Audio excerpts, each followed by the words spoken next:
Kapan keajaiban datang? Saya sudah bersolawat, tapi keajaiban kok belum datang? Nah, ini saya jawab. Keajaiban jangan ditunggu-tunggu ya. Kita jalani aja selama hidup kita. Hebatnya solawat, ibadah kita pasti diterima. Karena janji Allah itu pasti. Assalamualaikum warahmatullahi wabarakatuh. Halo teman-teman, jumpa lagi di channel YouTube Vina Sweet. Bagi teman-teman yang ingin berbagi pengalaman tentang kisah keajaiban sholawat, silahkan teman-teman kirim testimoninya ke nomor WA yang sudah tertera ini ya. Nah, di sini saya akan lanjut membacakan testimoni. Assalamualaikum Kak, nama saya Yanto. Benar banget Kak. Jangan pernah bertanya kapan doa kita terkabul. Sebaiknya kita bertanya pada diri kita sendiri, sudah benarkah ibadah-ibadah yang kita jalankan selama ini? Istiqomahkan, jangan pernah rugi buat beribadah. Jika Allah sudah ridho dan sayang kepada hambanya, apapun akan terjadi. Karena saya sudah merasakan keajaiban sholawat. Saya membaca sholawat Jibril setiap harinya 5.000 kali. Alhamdulillah, rezeki ada aja dan datangnya bertubi-tubi tanpa disangka-sangka. Cukup segini aja ya Kak, testimoni saya. Assalamualaikum warahmatullahi wabarakatuh. Waalaikumsalam warahmatullahi wabarakatuh. Nah, di sini saya akan lanjut membacakan testimoni dari Mas Agung. Assalamualaikum Mbak. Saya sholawat 2 tahun. Alhamdulillah, saya mendapat jodoh, saya dapat istri, saya dapat mobil, hajat-hajat terkabul, rezeki mengalir deras. Alhamdulillah, bisa berangkat haji, dan masih banyak lagi. Bagi teman-teman yang masih bertanya-tanya, mohon bersabar teman-teman. Kuncinya biar baca sholawat cepat dikabul, hajat-hajat kita itu dikabul, maka bersihkan dulu dosa-dosa. Allah harus membersihkan dosa-dosa kita sekecil apapun, dan kita harus banyak bertaubat ya teman-teman. Jangan tinggalkan sholat 5 waktu.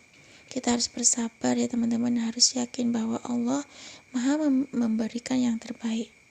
Cukup segini aja ya Mbak, testimoni dari saya. Wassalamualaikum warahmatullahi wabarakatuh. Waalaikumsalam warahmatullahi wabarakatuh. Masya Allah ya Mas Agung, subhanallah.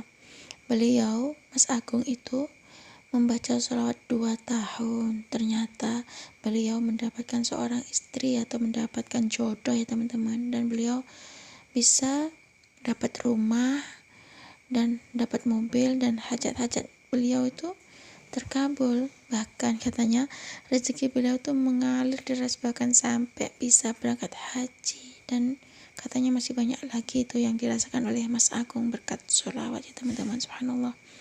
Bahkan saran beliau itu begini, jangan lupa sholat 5 waktu. Benar ya teman-teman, sholat 5 waktu itu benar-benar menarik sekali rezeki di kehidupan kita ya teman-teman.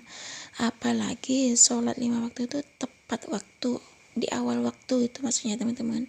Saat kita masuk sholat duhur misalnya, adzan duhur itu kalau bisa kita sudah punya wudhu. Kalau bisa teman-teman, kita cek, kita lihat waktu duhur jam berapa, asar jam berapa, maghrib jam berapa, isya jam berapa, kita lihat schedule-nya itu ya teman-teman. Nah, kalau seandainya duhur jam 11.34, kalau bisa itu jam 11.30 kita sudah ambil wudhu. Nah, ketika adzan dikumandangkan, kita sudah stay di atas sejadah ya teman-teman. Bagi kaum laki-laki diwajibkan untuk ke masjid ya teman-teman, karena sholat fardu itu adalah tiangnya agama ya teman-teman. Nah, di sini saya akan melanjutkan dari Mbak Silvira. Assalamualaikum Mbak. Alhamdulillah, makasih ya Kak sharingnya. Aku mau sedikit cerita. Waktu aku masih bingung tentang skripsi, aku pernah bermimpi, dan dalam mimpi itu aku disuruh baca sholawat Nabi yang Allahumma sholli ala Sayyidina Muhammad, terus membaca surat Al-Insyirah yang bunyinya alam nasrah laka sadrak itu Kak. Setelah bangun, aku langsung cari terjemahan dan makna dari surat Al-Insyirah itu. Nah, setelah itu aku nangis dan terharu banget Kak.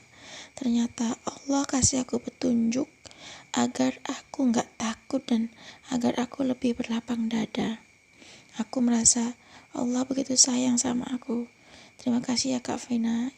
Itu saja testimoni dari saya tentang skripsi yang saya garap. Wassalamualaikum warahmatullahi wabarakatuh.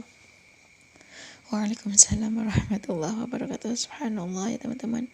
Ini Mbak Silvira lagi dalam masalah tentang skripsi ya teman-teman. Bagi teman-teman yang lagi kuliah, benar ya teman-teman, baca sholawat. Kalau teman-teman gak bisa garap skripsi, baca sholawat seperti yang di testimoni Mbak Silvira ini. Beliau itu waktu itu sedang tidur, kemudian beliau bermimpi. Kemudian di dalam mimpinya itu ada yang menyuruh beliau untuk membaca sholawat Nabi yang Allahumma sholli ala Sayyidina Muhammad. Kemudian beliau disuruh membaca surat Al-Insyirah katanya teman-teman. Nah, ketika beliau bangun, beliau langsung cari itu terjemahan dari dan makna dari surat Al-Insyirah itu. Ternyata mungkin ngena di hati beliau ya teman-teman, sampai beliau tuh nangis terharu banget karena Allah ngasih petunjuk kepada Mbak Silvira tersebut ya teman-teman. Nah, di sini saya akan lanjut membacakan testimoni dari Anissa. Assalamualaikum Mbak. Tahun 2014 saya punya masalah yang sangat berat bagi saya. Alhamdulillah, saya ketemu amalan surat Alam Nasrah dan surat Yasin ini dari salah satu guru saya. Waktu itu sejak saya tahu amalan surat Alam Nasrah itu dan surat Yasin, saya amalkan selalu dalam sholat saya, dan surat Yasin selalu saya baca setelah sholat. Saya selalu membacanya baik dalam sholat fardu maupun sholat sunnah, surat Al-Insyirah itu Kak.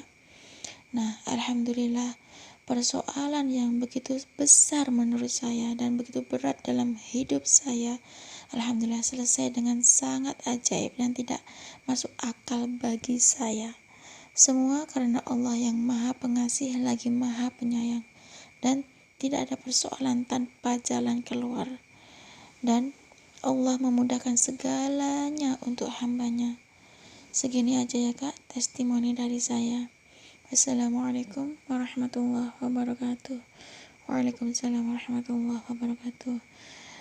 Alhamdulillah ya Kak Anissa, beliau ini mengamalkan surat Al-Insyirah di saat sholat baik itu sholat fardu maupun sholat sunnah, dan beliau membaca surat Yasin setelah sholat ya teman-teman. Subhanallah, beliau merasakan ada cobaan atau merasakan ujian yang dalam ujian itu dirasakan sangat berat, tapi berkat bacaan Al-Quran yang dibacanya, Allah kasih jalan keluar, Allah mudahkan segala masalahnya, sehingga beliau mendapatkan jalan keluarnya.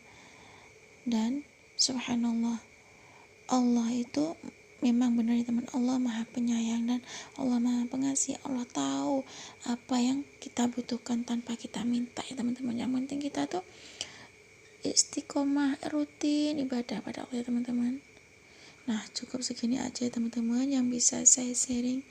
Semoga testimoni tadi itu bermanfaat dan bisa menginspirasi kita semua, termasuk saya pribadi ya teman-teman.